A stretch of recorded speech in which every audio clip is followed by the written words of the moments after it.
সেই জন্য বিমান প্রশিক্ষণকালে আপনাদের সামনে চমৎকার দক্ষতার সাথে প্রদর্শন করে যাবে অরিজেন্টাল সিঙ্গার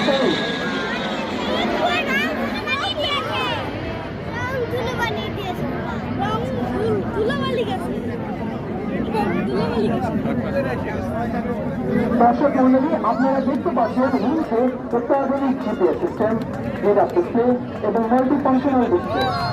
অত্যাধুনিক প্রযুক্তি সম্বলিত এই বিমানটি বাংলাদেশ বিমান বাহিনীর 16 নম্বর শতকের অন্তর্ভুক্ত।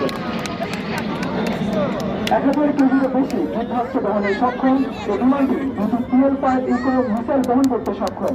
এছাড়া KW বিমানটি 14টি রকেট এবং 120 রান গুলি বহনে সক্ষম। স্বল্প ওজন, ছোট আকৃতির সাথে শক্তিশালী ইঞ্জিনের সমন্বয়ে অতি অল্প ব্যাসার্ধের মধ্যে বিমানটি দিক পরিবর্তন করতে পারে। বিমানটি সর্বোচ্চ 500 কিলোমিটার দূরের শত্রু ঘাঁটিতে আঘাত হানতে সক্ষম। শত্রু রাডারকে ফাঁকি দিয়ে শত্রুর ঘাঁটিতে আঘাত আনার জন্য লো লেভেল ফ্লাইং অত্যন্ত গুরুত্বপূর্ণ। বাংলাদেশ বিমান বাহিনীর সকল বৈমানিকদের কঠোর